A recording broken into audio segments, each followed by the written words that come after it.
zaidi sana tujenge katika kumjenga huyu mtoto awe mnyenyekevu, awe na adabu, na ndipo ataweza kuheshimu pia hata wanajamii wengine wake kwa waume. Ndio maana nasema hiki kipindi ni kipindi ambacho tunafikiria watoto waelewe kitu. Kwa hiyo tunafanya tu vitu vya ovyo sana. Tunaongea vitu vya ovyo sana kwa mbele ya watoto, tukifikiria kwamba vile hawajui chochote. Ndio. Kwa sababu unasema mtoto wa miaka 3 mpaka 6 anajua kitu huyu. Ndio. Kumbe hapa ndipo mahali pa kupanda. Ndio. Kwa hiyo na hata usipomwambia pia anaona. Kwa hiyo atakapokiona hiki kitu kinakaa kwenye akili yake, kwenye ubongo wake, kipotei. Ndio maana nasema kwamba hapa ni kipindi ambacho tunatakiwa tujifunze sisi ambao bado tunaendelea kulea, tunaendelea kuzaa.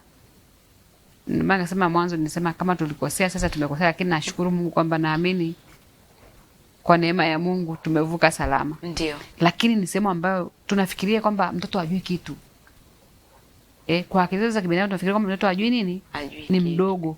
Mnafanya hata unashangaa kutata watoto wengine, wazazi wengine wanalala na mtoto kama huyu miaka 3 mpaka sasa analala chumbani. Ndio. Akifikiria kama ni mtoto mdogo ajui kitu. Na wanafumbua jicho moja, wanaangalia kila kitu. Wanaona kila kitu. Sasa wazazi, labda niwakumbushe tu kwamba wakitaka kujua siri zao ziko wapi, waende kwa walimu wa chekechea. Yaani mama anakuambia walimu wa chekechea. Mimi nimefanya nimebobea kwa watoto wadogo. Kwa hiyo watoto wadogo wanawaamini sana walimu wao wa chekechea. Ndio. Wakifika naambia mwalimu, ngoja nikwambie siri leo. Baba na mama usiku wamepigana. Mwalimu tu anaelewa kwamba hapa kuna kitu kinaendelea. Mwalimu, leo naona nimevaa ndara. Baba na mama wamepigana, kiatu changu mama akamrushia baba kikatoka nje ya fence. Asubuhi hatujakiona, mama akasema tu nivae ndara nije hivyo hivyo. Jamani.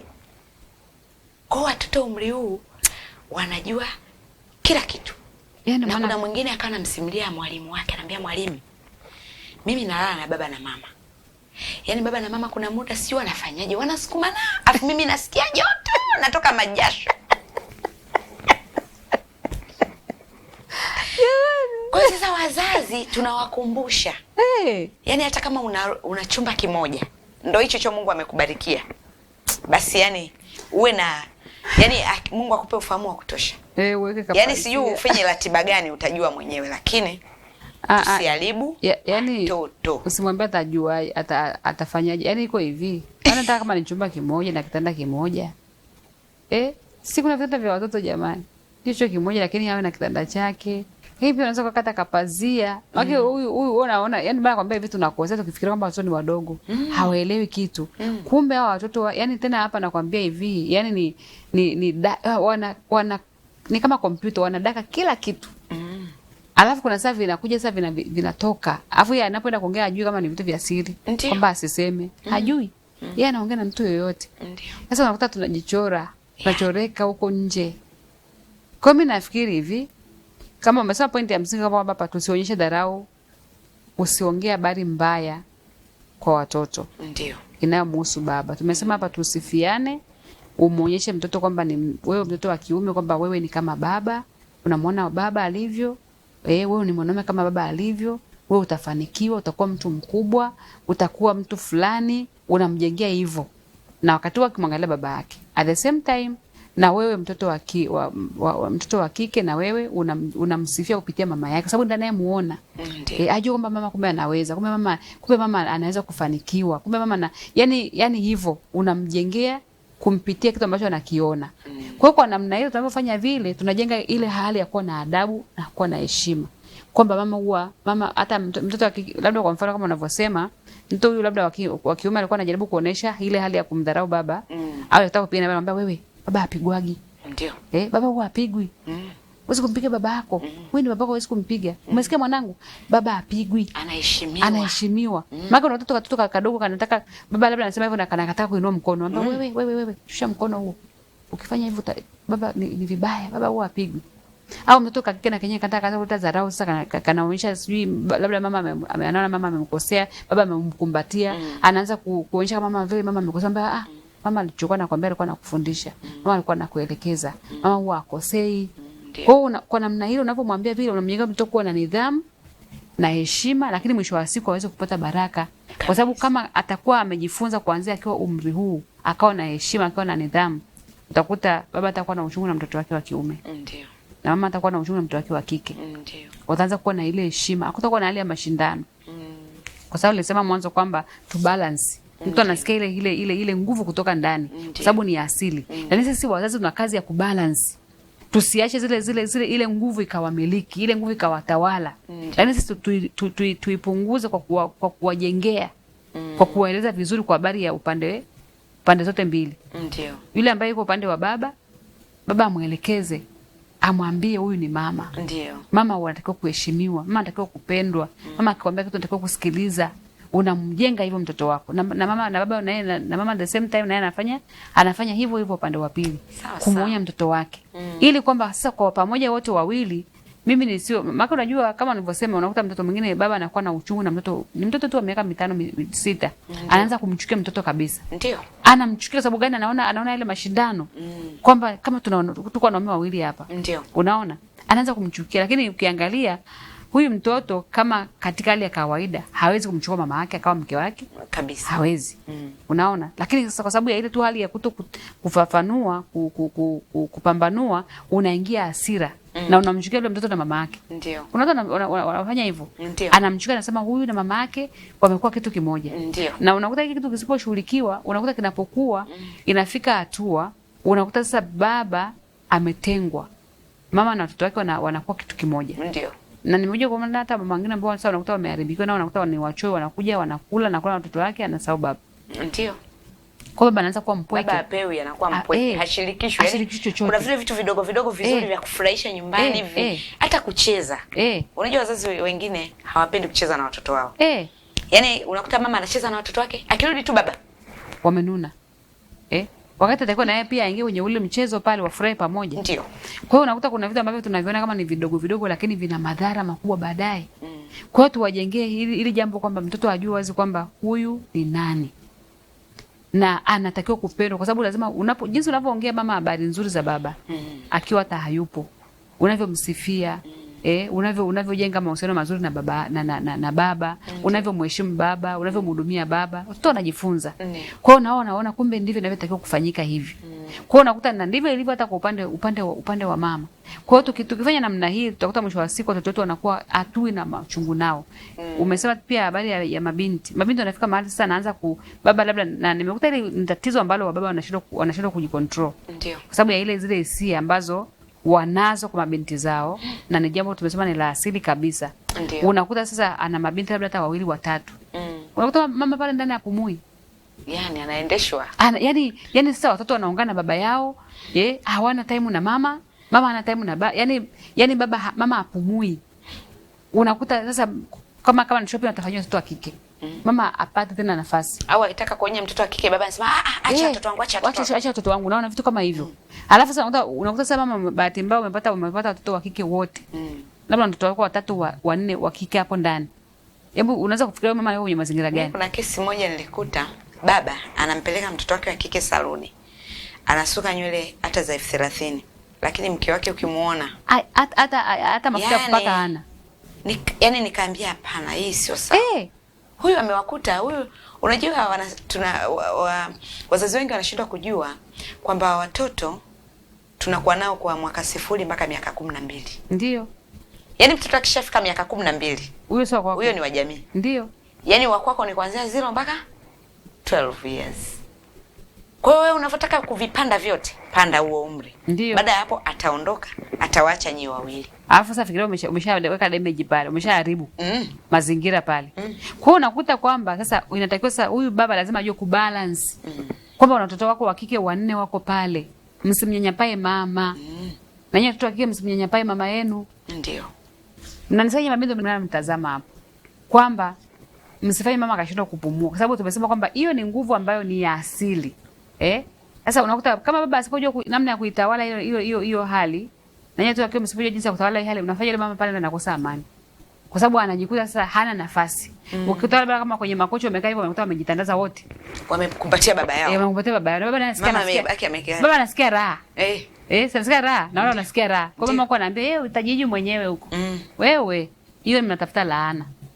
Mama anahuzunika. Mama anahuzunika. Kwa hiyo ndio maana nasema anaanza mama anaanza kupata huzuni kupitia watoto wake mwenyewe. Sio kama wanafanya chochote mpaka hapo wafanye chochote na baba yao. Lakini tu ile hali wanavyo muokupaidi baba yao. Wanajaza ile nafasi kasi kwamba mama hapati nafasi. Sasa unakuta hicho kitu sasa sio kitu ambacho ni kizuri. Kwa hiyo lazima nyie mjue kwamba kuna muda wa baba na mama. Kuna muda wenu na baba yenu, lakini pia kuna muda wa baba na mama. Lakini pia baba huyu pia yeye namna ya kama Mungu amekubalia amekupa watoto kama hivyo sasa wa kike. Hiyo jinsi ya kubalance. Na usiwapeleke watoto wako saluni. Watu waende na mama yao. Na unapotoa fungu basi toa na mama yao na yeye liwepo. Mama yao ndo awagaie. Yaani usio unagaia tu pesa kwa sababu unazo, unamgaia mama, unamgaia watoto wako, alafu watoto hawana mama ana kitu. Hiyo sio vizuri. Kwa hiyo unapotoa bado mama abaki kwenye nafasi yake, abaki na heshima yake.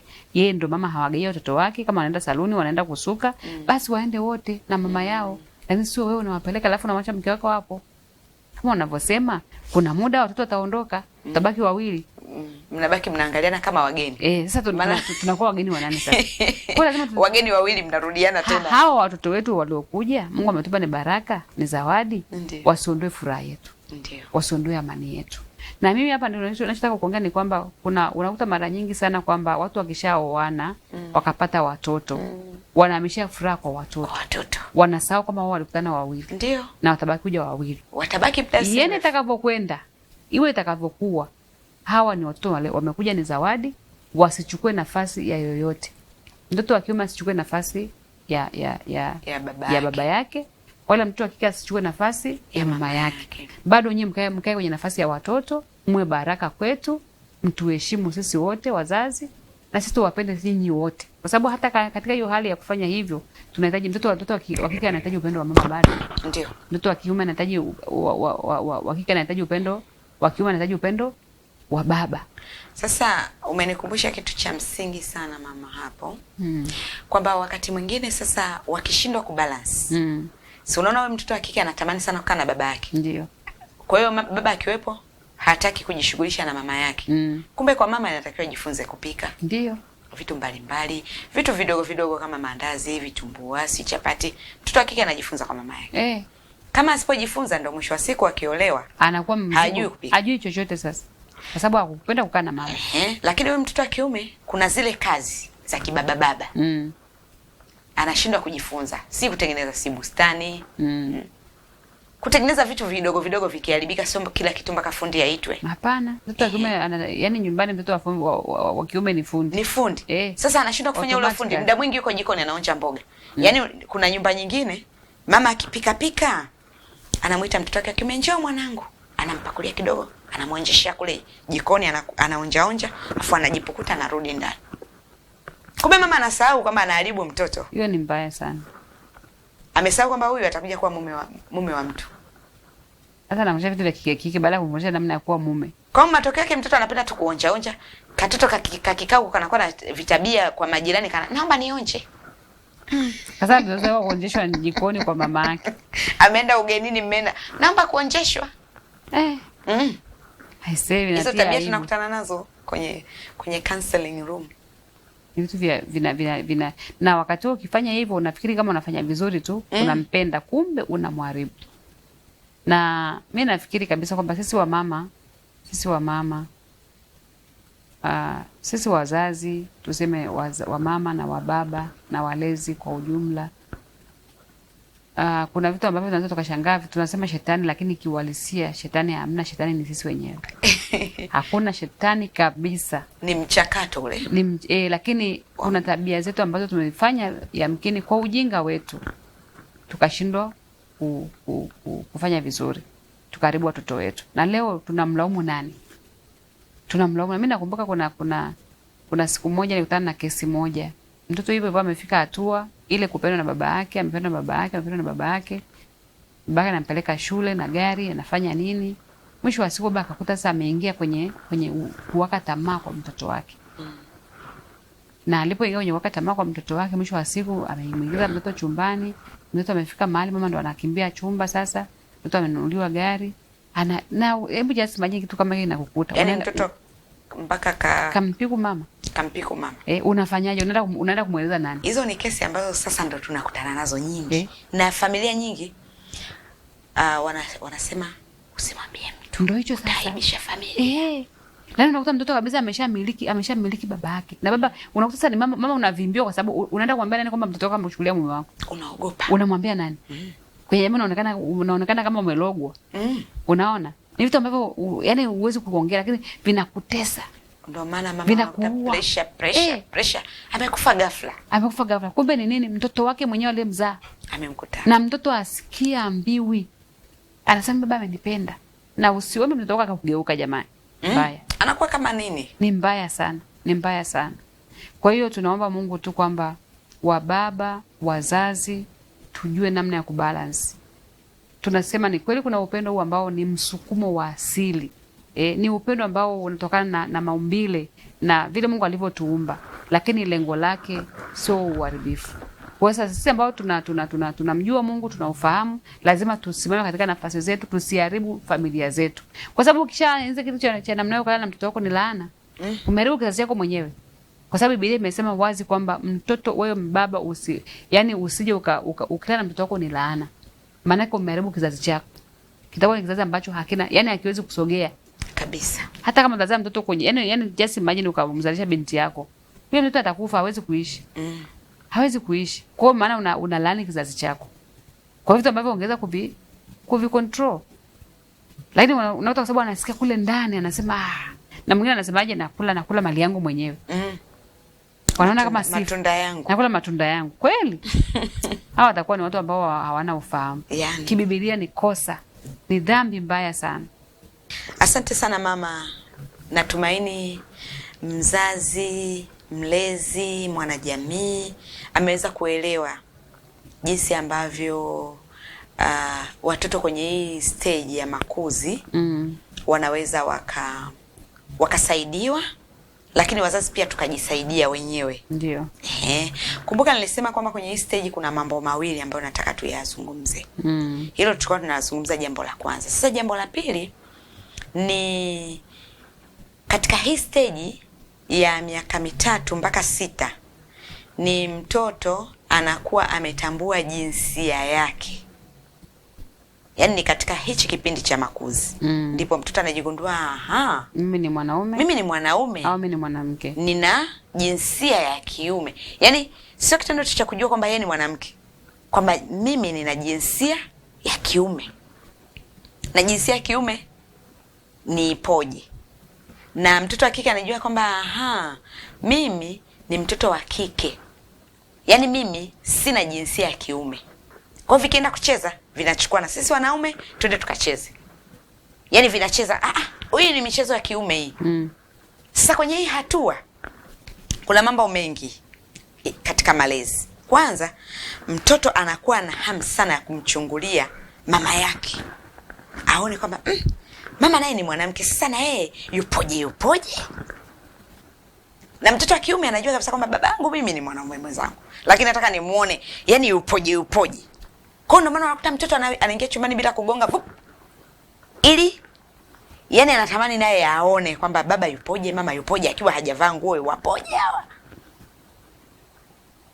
Hiyo ndo inakuwa ndo kiu yake, ndo swali alilonalo. Na ndio maana mkiwa mnalala naye, mnaambia lala, geuka huko nivae. Atageuka kwa lakini baada au anafanya hivi. Sasa tunaficha nini? Nataka nione. Anataka aone. Ndo kwenye umri, yani research yake kubwa huko duniani. Anataka kujua mama yukoje, baba yupoje. Kwa sisi wazazi, tusivae nguo wala kuvua nguo mbele ya watoto. Kwa sababu kwanza sio vizuri. Sio afya. Haifai kisaikolojia kwa sababu ile picha inaenda kujificha kwenye unconscious mind, haitatoka maisha yake yote. Unakuwa kama unamlaani mtoto wako. Kwa hiyo sasa wazazi nilikuwa natamani sana wajue hilo. Kama mtoto wa kike jumlisha baba yake akimwambia nataka uwe very strong, nataka ujiamini, nataka mtu asikunyanyase, nataka uwe na. Kwa hiyo ule u-strong anaudefine kwamba kuwa strong ndo character nzuri. Ndo anaanza sasa kuwa na character ya kupenda kuvaa mavazi ya kiume. Anapenda kuvaa kofia, kaptula, t-shirt, yani hataki kuvaa magauni. Anataka kuwa kama mwanaume, hata kama anavaa suruali anataka kuvaa suruali za kiume. Yaani unapishana naye, unajiuliza kwamba hivi huyu mtoto nilipishana naye ni wa kiume au wa kike?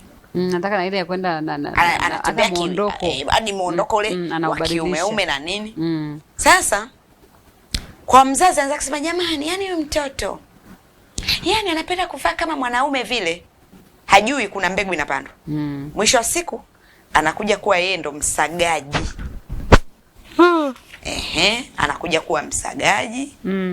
Anakuwa mapenzi ya jinsia moja, lakini yeye ana act katika ile character ya kuwa mwanaume. Ndio maana unakuta ukiwakuta wale wadada ambao wameoana wenyewe kwa wenyewe, kuna mmoja pale anakuwa na character ya kiume kabisa. Anavaa mavazi ya kiume kabisa. Ili kuonyesha kwamba ndo ana dominate. Yeye ndo ana dominate, ndo mfalme wa pale. Sasa hii haitoki pale, haianzi pale. Inakuwa toka kwenye hii inaanza tangu umri wa miaka 3 mpaka 6. Kwa wazazi lazima wawe makini. Vile vile kwa mtoto wa kiume asivae mavazi ya kike. Ajue kwamba yeye ni mwanaume, mipaka yake ni vipi, ni afanye nini. Kwa hiyo hili jambo nilikuwa natamani sana kukumbushana ili tujue. Kwanza kabisa kwamba ni umri ambao mtoto anajua jinsia yake. Kwa wazazi sisi na kujisikia proud. Kwamba anasikia kwamba yeye ndo mtu yani Kwa sasa mzazi sasa hapa ni kumkumbusha tu mtoto wako kwamba kuwa mwanamke ni vizuri. Mwanamke majukumu yake. Ukianza kumwambia majukumu ya kike na nini, umuhimu wa kuwa mwanamke, umuhimu wa kuwa na mwanamke huko duniani na nini. Vile vile kitototo. Anajua wao. Kumbe mimi Mungu alivyoniumba alikuwa anataka niwe hivi. Anafurahia. Kwa hiyo anajipenda sasa. Anapenda mimi ni mwanamke. Kwa mwalimu akisema wasichana wanyoshe mikono, haraka sana ananyosha. Kabisa. Lakini ile wasichana wanyosha mikono, huyu sasa hapendi kwa msichana, hanyoshi. Kwa na walimu pia mashuleni waanze kuziidentify hizi kwamba huyu kwa nini hapendi kutambulika kama yeye ni msichana. Huku tunatumia msichana na mvulana. Kwa hiyo nafikiri pia sasa ukiangalia kwa wenzetu ambao sasa hawa magharibi wameharibiwa kwa sababu ya hii hali. Kwanza unakuta baba pengine nyumbani hayupo. Unakuta mtoto analelewa na mzazi mmoja. Lakini pia kunapotokea hiyo hali labda ya kuja kujitambua na akagundua kwamba labda yeye ni mwanamke na angependa kuwa mwanaume, na wao wamekuja sasa na hii slogan ya kusema kwamba mtu unaweza kubadilisha jinsia yako. Ndio. Ukawa unavyotaka wewe, si ulivyoumbwa. Nafikiri pia imepata nguvu kwenye hilo eneo. Kwenye stage kama mtoto hajapitishwa vizuri. Kama hajapitishwa vizuri, anapenda kuwa kama mamake. Atapenda sasa anaanza kutamani kuwa kama anavyojisikia yeye, kama anavyoona yeye. Kumbe ndio tunapopata uharibifu kwa sababu unakuta sasa kama nilivyosema kwamba hajakutana na wale labda anakuta amelelewa kwenye nyumba ambayo haina baba. Ndio. Anamuona mama.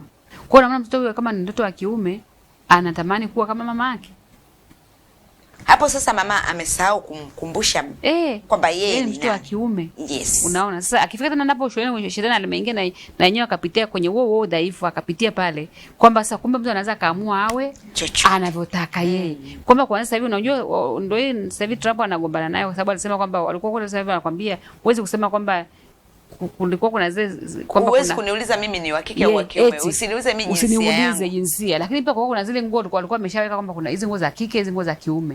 Kwa hiyo wanakwambia hizo mambo ya rangi na tena na wenyewe tusiulizane. Ngoja mtu afike aamue mwenyewe anataka kuwa nani. Kwa hiyo unaona kwamba sasa yani kuna hata shetani amepitia huo dhaifu. Ameleta kitu cha kwamba mtu anaweza kachagua awe nani. Awe mwanamke au awe mwanaume. Kwa unakuta kwamba ni uharibifu ambao unaona sasa umepitiliza. Kwa hiyo ndio maana tunasema tunarudi kwenye neno, tunarudi kwenye Biblia ambayo ni ramani yetu. Ndio. Kwamba lazima sisi kama wazazi wa kike na walezi, wazazi wa kiume na yani baba na mama, lakini pia walezi, tuwaambie watoto wetu wao ni akina nani. Na ya kwamba mtu hawezi kujibadilisha. Ndiyo. Mungu ameshakuumba hivyo. Ni kumwambia Mungu asante kwa kuniumba kuwa mwanamke, sasa kuniumba kuwa mwanaume. Huwezi kujibadilisha. Ni kweli. Kwa sababu ni uhalisia dokta. Mimi sijajua kama ukweli hata wanaojibadilisha hatajibadilisha kama viungo vyake vilishaumbwa vikawa vya kike, vikawa vya kiume. hata akiondolewa ile hali ya nje, anaweza kuwa mwanamke akazaa. Kuna madhara mengi tu. Kuna madhara, labda tutaangalia kadri tunavyoendelea, tutaangalia madhara. Madhara yapo mengi, wanaathirika sana kwa sababu hakuumbwa hivyo. Yaani Mungu hawezi kukubali. Hiyo ameilazimisha. Mungu hawezi kukubali. Ni sawa sawa na kalazimisha tairi la pikipiki likae kwenye baskeli. Haiwezi. Hata kama litakaa, lakini kuna namna fulani alifiti. Alifiti.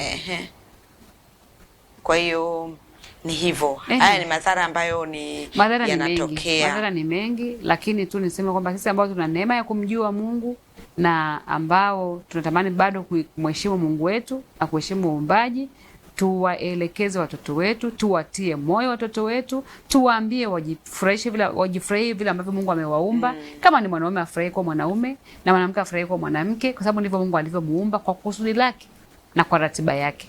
Kwa sababu tukumbuke mwisho wa siku kwamba sisi sio mali yetu wenyewe. Sisi ni mali ya Mungu. Ni mali ya Mungu aliyetuumba, ndio anajua kwa nini alikuleta mwanamke, kwa nini alikuleta mwanaume. Kwa hiyo tufurahie hiyo hali na tumshukuru Mungu katika hiyo hali, tusijiharibu kabisa. Ndugu mtazamaji wa kipindi chetu cha Mtembeo wa Mwanamke, tumekuwa pamoja na umeweza kuona tukizungumza kwa habari ya malezi na makuzi. Tumeweza kuona madhara ya malezi na kuona faida za malezi. Kwa hiyo kipindi hiki ni kipindi ambacho ni msingi kabisa naweza kusema wa familia. Ndio msingi kabisa. Kwa hiyo tunaona kwamba kipindi hiki kina mambo mengi ambayo ni ya msingi kabisa tunapoyaongea, na tutaendelea tena kipindi hiki, lakini mpaka hapo ni kushukuru kwa kuwa pamoja nasi mpaka hapo tulipofikia, na usikose kwenye runinga yako. Tutaendelea na kipindi hiki kukupa mpaka mahali ambapo tunafika mahali sasa pa kuwa mtu mzima. Tuone madhara gani ambayo tunayapata na namna gani ambayo tunaweza kujiponya ili tuweze kuwa na mke bora na mume bora, kiongozi mahiri katika nchi yetu, watumishi wa Mungu ambao wamelelewa vizuri. Maana tunafika mahali ambapo tunakuja kutambua kwamba tunarekebisha watoto wetu ambao katika muda ambao umeshapitiliza. Na ule muda ambao tunategemea tunawarekebisha, tunakutana na matokeo kwa sababu tulichelewa kukunja. Na Waswahili wakasema mkunje samaki angali mbichi, maana akikauka ukimkunja atavunjika. Na mimi tunavyoendelea, tutaendelea kuwa pamoja na mtaalamu wetu Dr. Faith ataendelea kutuelekeza. Kwa nataka nikwambie usikose kwenye runinga yako, kaa nasi. Karibu Dr. Faith. Asante sana mama. Ninashukuru tumekuwa wote muda huu katika kuweza kumwelimisha mtazamaji, mzazi, mlezi na jamii kwa ujumla. Ninakushukuru sana kila mzazi, kila ambaye umeweza kutusikiliza pamoja na mama. Natumaini kwamba kuna mambo mengi umejifunza mapya, mengine ulikuwa unayajua lakini nimekukumbusha. Nashukuru sana. Lakini ninaomba uendelee kusikiliza na kufuatilia hichi kipindi chetu cha Mtembeo wa Mwanamke, kwa sababu vipo vitu vingi sana ambavyo tumekuandalia. Kama unavyoona, nilisema hatua au stage za makuzi ziko 5. Kwa hiyo bado zinaendelea. Kaa na usikilize. Asante sana. Basi nashukuru sana kwa kutusikiliza na Mungu akubariki. Naamini hautakuwa vile ulivyokuwa. Basi tuombe. Baba yetu na Mungu wetu, asante kwa neema yako, asante kwa pendo lako, asante kwa jinsi ambavyo umetufundisha katika siku hii ya leo. Naamini kuna roho moja, kuna familia moja imeponyeka katika siku ya leo. Naamini kuna mtu mmoja ambaye ametambua na kuona alipokuwa anakosea na namna ya kurekebisha. Nakushukuru Bwana Yesu kwa sababu katika kupitia kipindi hiki tutaenda kuponya familia zetu, tutaenda kuponya kanisa lako na jamii kwa ujumla. Nakushukuru Baba kwa ajili ya kila nafsi ambayo imeponyeka katika siku hii ya leo, na hata wale watakaoendelea kuponyeka.